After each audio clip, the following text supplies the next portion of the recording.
Dear students, today I am going to talk you about the practical aspects of the drug-drug interaction. This is a practical class and you are supposed to know its pros and cons, where this drug interaction takes place and how it takes place in our body. That is very important.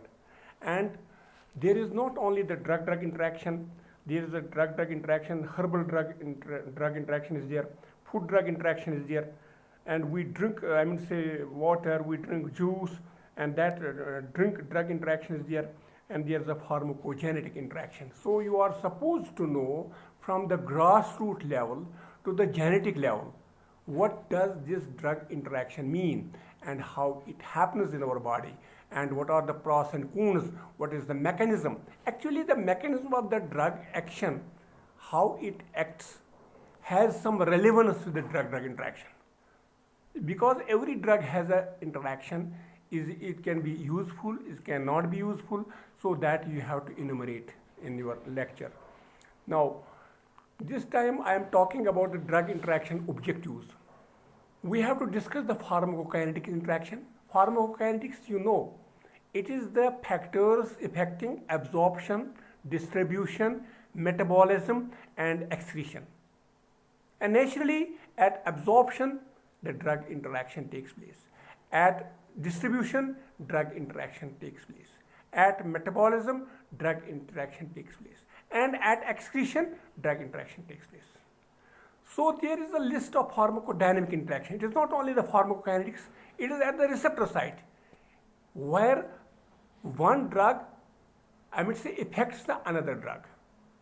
So at receptor site, you know, there are examples which are, interacting at the receptor site. And comment on common drug-food interactions. There are some common foods where this drug interaction has a role to play. Now, what is a drug interaction? What is the definition of the drug interaction? It is the modification of the effect of one drug that we call the object drug by the prior or concomitant administration of another drug that we call the precipitant drug. So object drug and precipitant drug, these are the two, drugs. One is the object drug, which really you want to study, and you want that the change at absorption, at metabolism, excretion is taking place. And another is the precipitant drug. If it is an inhibitor, it is which drug precipitates this. That is very important. So there are two or more drugs. And you know, in cardiology, we have so many drugs to use. There is one hyperlipidemia drug, there is one antihypertensive drug. Those are also not one, and those are also two. And then we have, diabetes drug. So a person who is having a metabolic syndrome, who is a hypertensive, who is a diabetic. So how many drugs? It is a jungle of drugs.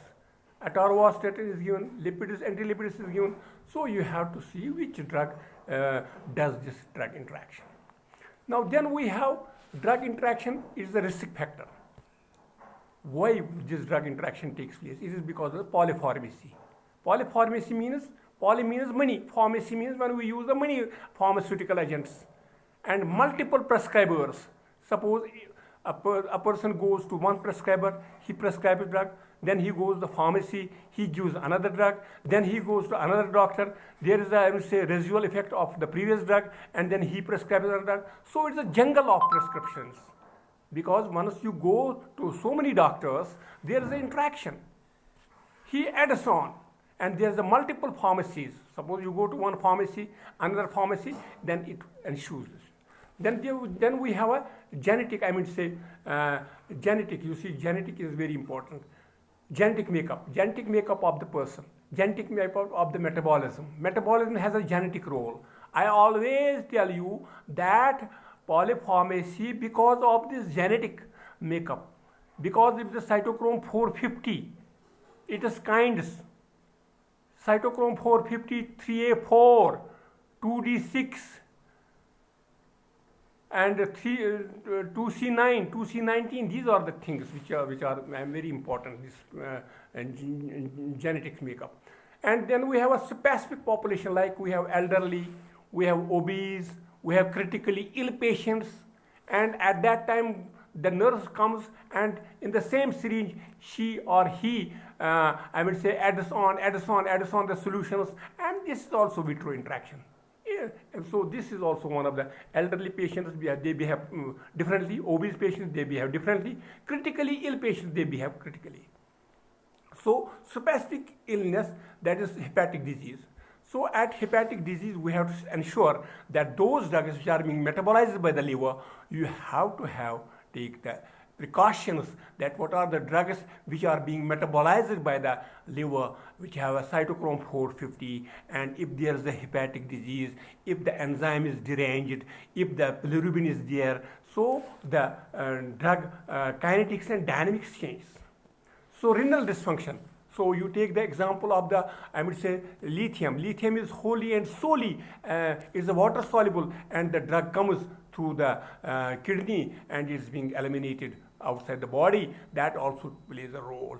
So our kidney function is very important. Our hepatic disease is very important. So narrow therapeutic index, there are some drugs like they are enumerated: digoxin, insulin, lithium, antidepressant, and warfarin. That is very, very important. This you have to remember. And these are the drugs which where these drugs are being prescribed, you have to take the care. If there's the digoxin and the lithium diuretic, digoxin toxicity is there. There's the insulin, and you have to see there's a biotransportation mechanism. Insulin is being taken by that, so you have to take the care. And lithium has a narrow therapeutic index. Insulin has a narrow therapeutic index. Digoxin has a narrow therapeutic index. And antidepressants all, like take the case of the TCAs, take the case of SSRIs, take the case of the MAO inhibitors, and these all drugs you have to take the care. And warfarin is very, very important. This newer anticoagulant has been rationalized, and mostly this warfarin needs prothrombin and INR. If you see, the INR is the endpoint result, and we have to have the dosage of the warfarin according to INR. So you have to take the care of these things, and this is very important. The consequence of drug interaction now here, loss of therapeutic effect. What are the consequences? Once we give the 2-3 drugs, we have to see some drugs, they nullify the effect of another drug, so there is a loss of therapeutic effect. Toxicity, when it gives the drug, one drug, object drug, or the precipitant drug, precipitates the adverse drug reaction of the object drug, so there is a drug reaction. So there is a toxicity. So that if there is a therapeutic range is very, very low, it goes high. So that you have to take the care of. Unexpected increase in pharmacological activity. So when you increase the pharmacological activity, it is because of the consequence of the drug-drug interactions. And beneficial effect, that the additive or potentiation intended or antagonism.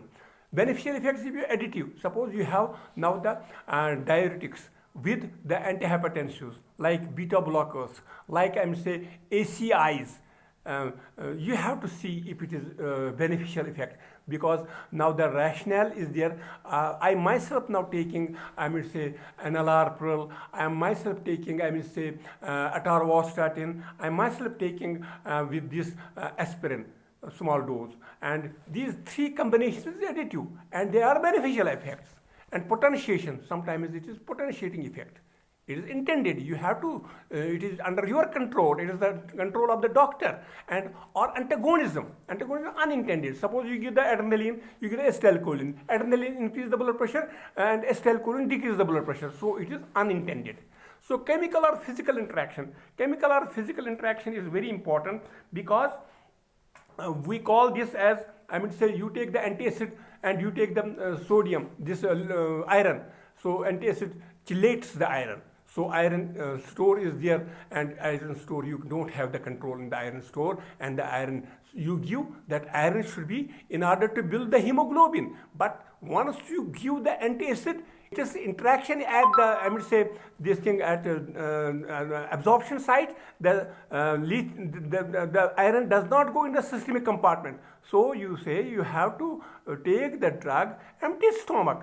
Rationale is like that, but there are some gastric irritation takes place, but you have to have the response of the iron. Load is not there properly. So this is very important. or IV incompatibility in fluid or syringe mixture. So this is the learning methodology for the nurses. So they give drugs, and these drugs in the same syringe they add so many drugs. They add so many drugs with the help of that. So there is an interaction in the syringe that we call as the pharmaceutical interaction. This pharmaceutical interaction is very important. You have to remember this pharmaceutical interaction, and this pharmaceutical interaction, because you have to make the interaction like you have the sulfamethoxone, this INAC with you take the case of the gentamicin or these aminoglycosides in the same syringe. You cannot give, or you take the phenytoin in the IV fluid. No, it is not rationals, because there is a vitro interaction outside the body. So in the same syringe, so that same syringe, if you give the 2-3 drugs at a time, better to use the one syringe for one drug, so that you give. These drug interactions take place in the ICUs. So you have to make the list what are the ICUs where the drug interaction takes place in the syringe. That is the vitro. You don't know. The syringe is, the same syringe is being used with the same drugs, so many drugs, and the lazy nurse makes one syringe only and pushes it on the patient, and there is no interaction. There is interaction, vitro interaction. We don't see it. There is a precipitation outside the body, and the precipitation we don't see. Our eyes cannot see it. This is called the IV incompatibility in fluid or syringes. So you have to take this thing. So make 5 examples of this. 5 examples is very important, and you have to note down in your this thing. So these things are very important to note. And then we have the mechanism of drug interaction. Mechanism of drug interaction is pharmacokinetics, pharmacodynamics. This is the practical aspects you have to see. Pharmacokinetics involves the effect of a drug on another drug. Kinetics, that includes absorption, that I told you, ADME, ADME. The pharmacokinetics involve the effect of a drug on another drug. Kinetics, that includes absorption, distribution, metabolism, and excretion. So this is very important here. Though absorption at absorption site, at distribution site, at metabolism site, at excretion site. One by one you have to study. At absorption site, you give 2-3 examples. At distribution site, protein binding, or distribution site, you have to see what suppose you give the propranolol. Propranolol is being, is extracted through the liver. And if there is a drug which inhibits this, this hepatic flow, it has a normal hepatic flow, it goes the hepatic flow, and the small quantity of the drug goes in the systemic compartment, or small quantity goes the liver. So with the result, you give that drug which inhibits this hepatic metabolism. So what will happen? The bioavailability of the propranolol will be increased. So with the help of that, there will be the first degree, second degree, or third degree heart block. Same is the case with metabolism. Metabolism, I will touch here metabolism because of the induction and inhibition. You have to remember that. That will come in the forthcoming contents. And excretion, there is a competition at the secretion level, at the reabsorption level, at when you give the 2 drugs, and you give the spironolactone, and at that time excretion also being hampered. Or you give the digoxin at the pyrazamide. Pyrazamide, it is the sodium load is, decreased more, and potassium there is a hypokalemia, and you get the digoxin with it, and there will be digoxin level will be increased. So digoxin will remain in the systemic compartment. So digoxin will remain in the body for a longer time. And digoxin has a narrow therapeutic index that I have already told. So these things you have to take into consideration. Give 5 examples each. Pharmacodynamics are related to the pharmacological activity of the interacting drug. Like you give the synergism is there. So when you give the drug, suppose you have 2 drugs like trimethoprim, sulfamethoxazole, that's the Septron, that's the cotrimoxazole, and it is given in HIV patients. If there is an infection, this corny infection, you have to give this. This is a drug of choice, but it is synergism. it is synergistic. Sulfamethoxazole acts at, I would say, dihydrofolate reductase, and trimethoprim. Now, trimethoprim acts, I would say, carbon change is there, inhibition. So antagonism, this synergism. Antagonism, I told you example of the adrenaline and the acetylcholine, such drugs, and one activates, another inhibits. So you have to take the this thing. Then altered cellular, that like I told the example of a drug with the receptor. Suppose you give the beta 2 terbutaline again and again, or salbutamol again and again, and it will down regulate the receptors. So the asthma patient will not be relieved. So what you have to do, you have to give another drug at that time. You give that this I would say prednisolone with it, so that those will be stabilized. That's why it is I would say this altered cellular. Or you give the beta blocker. At once the beta blocker is withdrawn, there is the upregulation. Blood pressure will be deranged. Blood pressure will be heightened. So transport mechanism also, biotransportation is very important. PGP, P-glycoproteins, you take the case of the loperamide, you take the case of that which inhibits that. So with the result, it will inhibit the efflux mechanism in the brain, and the loperamide will go in the brain, and there are side effects. There is sedation. So this is very important. You have to tool this in such a way on the receptor site. What are the drugs which are going to the receptor sites? So then we have, I mean to say, altered pH, pharmacokinetic interaction, which has a alteration of the pH. Or pH is very important so far as this is concerned. pH of any drug, of the gastrointestinal cavity, it is a lot of cavity. It starts from the mouth till anus or till the rectum. So the pH is maintained in our body. So this pH maintained has some role in pharmacokinetic drug interaction. So suppose you take altered pH, altered bacterial flora, formation of the insoluble complex, altered GIT motility, it is their altered pH. So altered pH is very important. So this is dangerous. Suppose you give the, two drugs. Why we give the omeprazole or lansoprazole or H2 blockers, like we have ranitidine, famotidine in the empty stomach? Because half-life is, the pH is acidic, so they are being absorbed in the acidic pH. But if the same drug is given in the alkaline, it will not be absorbed. Now, if you give the same drug which is to be given in the alkaline form, in the alkaline medium, and it will be absorbed, because there is a pH pKa. pH is the drug which has a, this thing in mind, that you have to say this thing, very important, that pH should not be changed. pH is, if you change the pH, then it is very dangerous.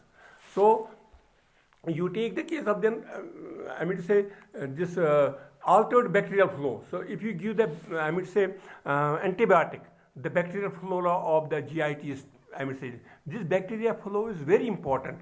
There are two types of the bacterial flora. One is the advantageous and another is disadvantageous. Harmful or advantageous. So this is once you give the antibiotic through oral route, these bacterial flow is gone. Then there is another infection. Then it's called the Clostridium difficile. So it is very important. You have to see formation of drug chelates or the complexes, because I told you already, if you give the tetracycline along with the milk, so it is changed. So this is very important in order to have this scenario in your mind. So this is altered pH. I will example here. The non-ionized form of drug is more lipid soluble. So non-ionized portion in the GIT of the aspirin is lipid soluble and is taken easily in the systemic compartment and more readily absorbed from the GIT than ionized form doses. Ionized are not lipid soluble. So there is a lipid membrane. There is a membrane which is lipoid and is being taken. This is the Henderson-Hasselbalch equation, and you have to remember this. Well, now take the case of the antacid. Antacid, if you take, decrease the tablet dissolution. Ketoconazole if you give the antacid along with the ketoconazole and in the acidic medium H2 antagonism is given, and this acidic medium is changed by the H2 antagonist or the antacid. So this ketoconazole cannot be, it decrease the tablet dissolution. So ketoconazole should be given the acidic medium, but you are changing the medium by the antacids or the H2 antagonists. So this ketoconazole, which is an antifungal, which should be given in the acidic medium, and this will be hampered. Now, therefore, these drugs must be separated by at least 2 hours in the time of the administration of both. So this is the point to be noted by the doctors. These drugs must be separated by at least 2 hours in the time of the administration of both.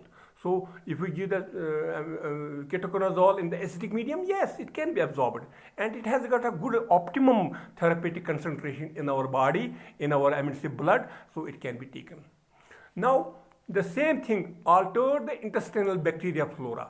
So 40% or more of the administered digoxin dose is metabolized by the intestinal flora. So once you give the digoxin, it reaches the intestinal flora, it is being metabolized 40%. Only 60% is taken by the blood. Antibiotics kill large number of the normal flora. Like I have told you initially, this antibiotic kill the large numbers of the normal flora of this disease. So what will happen? Increase the digoxin concentration and increase the toxicity. So once you give the antibiotics along with the digoxin, what will happen? There is a flora which metabolize the digoxin, but you are given antibiotics will kill it. So the maximum, the bioavailability will be increased. So the concentration should be consistently maintained. So intermittently, if you give the antibiotics along with the digoxin level will be increased. So instead of giving the beneficial effect, in 0.5 to 1.2 nanogram per deciliter should be the digoxin level in our body, it goes beyond. So there is a toxicity. So this you have to take in the care of. Now the complexation of the chelation. Suppose we have the tetracycline interacts with the iron preparation. Tetracycline we should not give along iron. I have already told you. So milk, it will be the unabsorbable complex. So it cannot be absorbed. So this is a complexation with the tetracycline, this milk and this. So this is a food and drug interaction. So antacids, aluminum or magnesium hydroxide decrease the absorption of the ciprofloxacin by 85% due to the chelation.